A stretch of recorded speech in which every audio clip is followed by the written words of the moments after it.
तिरळे कुणबी समाज संघटनेच्या तालुकाध्यक्षपदी अशोक बेले यांची बिनविरोध निवड।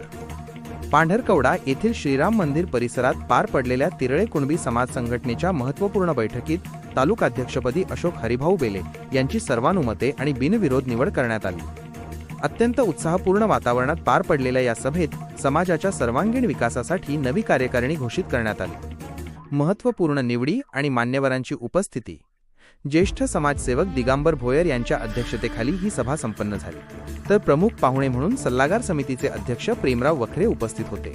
बैठकीत वसंतराव पडोळे यांनी अशोक बेले यांच्या नावाचा प्रस्ताव मांडला, ज्याला सर्वांनी एकमताने अनुमोदन दिले। त्यांच्या सामाजिक कार्याचा गौरव करत उपस्थित समाज बांधवांनी टाळ्यांच्या गजरात या निवडीचे स्वागत केले। नवनिर्वाचित कार्यकारिणी अध्यक्ष अशोक हरिभाऊ बेले, उपाध्यक्ष वसंत भोंग, ग्रामीण उपाध्यक्ष प्रभाकर ठाकरे, सचिव अक्षय बाबारावजी कडू।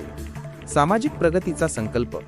निवडीनंतर नवनिर्वाचित अध्यक्ष अशोक बेले यांनी आपले मनोगत व्यक्त करताना समाजातील ऐक्य आणि प्रगतीवर भर दिला। ते म्हणाले, शैक्षणिक मदत, विद्यार्थ्यांसाठी मार्गदर्शन शिबिरे, बेरोजगार युवकांसाठी कौशल्य प्रशिक्षण आणि महिला सक्षमीकरणासाठी आम्ही विशेष योजना राबविणार आहोत। संघटनेला अधिक मजबूत करण्यासाठी सर्व समाज बांधवांनी सक्रिय सहभाग नोंदवावा।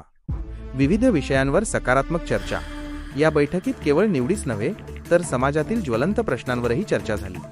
प्रामुख्याने ग्रामीण भागातील विद्यार्थ्यांच्या सुविधा, शेतकरी कुटुंबांना तांत्रिक मार्गदर्शन आणि सामाजिक ऐक्य जपण्यासाठी सांस्कृतिक कार्यक्रमांचे आयोजन करण्यावर सकारात्मक चर्चा करण्यात आली।